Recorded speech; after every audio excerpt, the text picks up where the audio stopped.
안녕하세요. YTN-DMB 시청자 평가원 고디입니다. 우리나라의 독자 기술로 개발된 한국형 발사체 누리호의 3차 발사가 지난 5월 25일에 진행이 되었습니다. 우주 임무를 위한 인공위성을 탑재하고 우주로 발사되었는데요. 우주 강국으로서의 우리나라의 현재의 위상을 확인할 수 있는 순간이었습니다.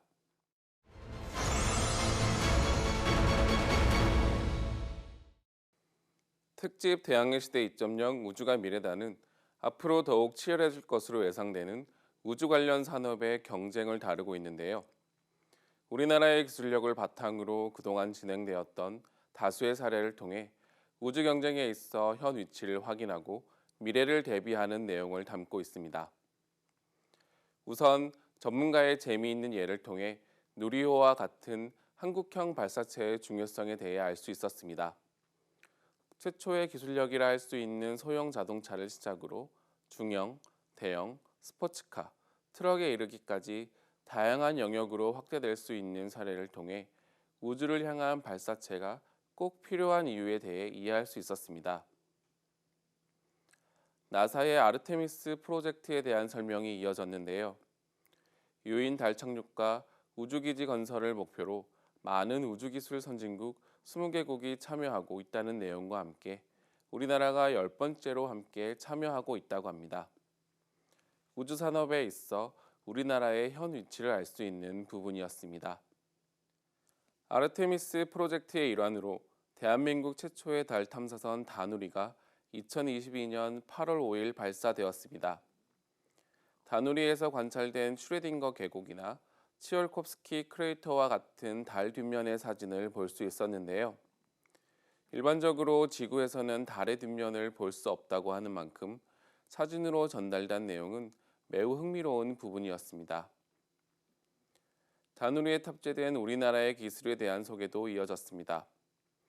세계 최초로 달의 앞면과 뒷면 전체에 대한 평광 지도를 위해 개발된 광시야 평광 카메라에 대한 설명이 먼저 진행되었고, 달 표면의 원소들을 감부선으로 측정하여 달에 숨겨진 자원을 찾을 수 있는 감마선 분광기에 대한 정보도 알 수 있었습니다.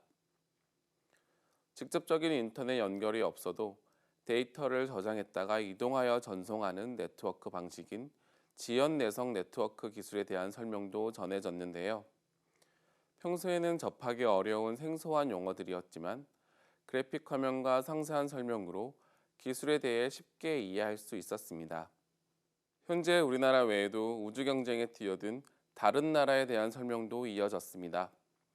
화성 탐사를 계획한 지 6년 만에 희망이라는 의미를 담고 있는 위성 아마를 성공적으로 화성 궤도에 안착시킨 아랍에미리트의 현황과 국가 차원의 우주 개발 정책과 규제 완화, 제도 정비를 통해 우주 산업을 진흥시키고 있는 룩셈부르크의 현재 상황에 대해서도 알 수 있었습니다.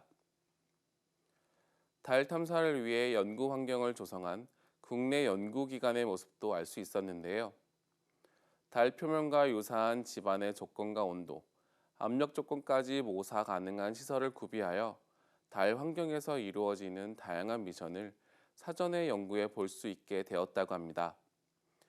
앞으로 국내 우주기술의 성장 가능성을 엿볼 수 있는 부분이었습니다. 우주시장은 2013년 3천억 달러였지만 2040년 1조 1천억 달러 규모로 성장할 것으로 예상된다고 합니다. 우리나라도 이런 우주 경쟁 시대를 맞이하여 2032년에는 달에, 2045년에는 화성에 우주선을 착륙시키려는 계획을 세우고 있음을 알 수 있었습니다. 우주와 같은 새로운 시장을 개척하는 일은 쉬운 일이 아니기에 각 분야의 전문가들이 하고 있는 현재의 모습을 객관적으로 전달하는 것도 꼭 필요한 일이라 생각됩니다. 앞으로도 폭넓은 주제로 시청자들을 위한 다양한 정보를 전달할 수 있기를 바랍니다.